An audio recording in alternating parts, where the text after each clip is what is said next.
Hello, আসসালামু আলাইকুম। আমি শফিকুল ইসলাম। আশা করি সবাই ভালো আছেন। আলহামদুলিল্লাহ আমি অনেক ভালো আছি। তো ঈদ মুবারক, ঈদের দ্বিতীয় দিন। তো আমাদের কর্মদিবস শুরু হয়ে গেছে, আমাদের কাজকাম শুরু হয়ে গেছে এবং আমার মতো কার কার কাজকাম শুরু হয়ে গেছে এবং কার কার অফিসে কাজ জমা হয়ে গেছে সেটা অবশ্যই কমেন্ট করে জানাবেন, এবং কার কার ঈদ কেমন কাটলো সেটাও অবশ্যই কমেন্ট করে জানাবেন, এবং কে কে কোথায় গ্রামে ঈদ করছেন নাকি ঢাকা শহরে ঈদ করছেন সেটাও কমেন্ট করে জানাবেন। তো আলহামদুলিল্লাহ আমার ঈদ অনেক ভালো কেটেছে। আশা করি দেখতেই তো পারতেছেন। তো আমার ঘুম কিন্তু এখনও যায়নি। তো সারা রাত ঘুমানোর পরও, কষ্ট করে ঘুমানোর পরও তো ঘুম হয়নি। তো একটু মোটামুটি টায়ার্ডও ছিলাম। তো পুরা বাস ফাঁকা, অনেকক্ষণ পর বাস যেহেতু পেয়েছি তো বাসে একটু ভিডিও করে নিতেছিলাম। তারপরে চলে আসলাম আমার প্রিয় এলাকায়, সেটা হলো আমার উত্তরাতে। উত্তরা রাস্তাঘাট তো অনেক বেশি ফাঁকা ছিল, কারণ ঢাকা সময়টা অনেক বেশি সুন্দর ঘোরার জন্য। সেটা হলো কোনো যানজট থাকবে না, কোনো মানুষজন থাকবে না, কোনো কোলাহল থাকবে না, একবারে মুক্ত আকাশে পাখির মতো একা একা ঘুরতে পারবেন।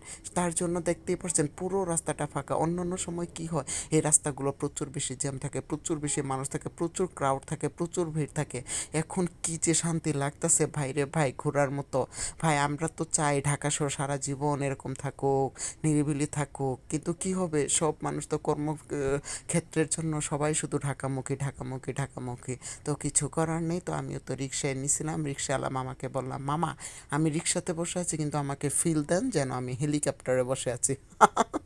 বুঝতে হবে না? দেখতেই পারছেন এই যে আমাদের স্কোয়ার বা চৌরাস্তা মোড়, সেটা হলো আমাদের ভাইরাল দুবাইয়ের মতো।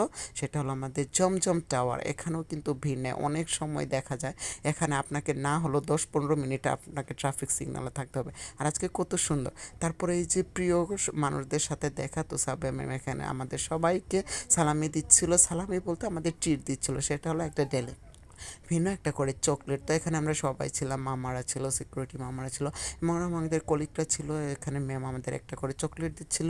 পরে আমি বললাম এই জিনিসটাকে একটু মেমোরি করে রাখলে কি হয়। তো এই যে নুসরাত ছিল, এখানে আমিনুল ভাইয়া ছিল, এখানে আমাদের ম্যাম সবাইকে দিচ্ছিল চকলেটগুলো, কিন্তু অনেক মজা।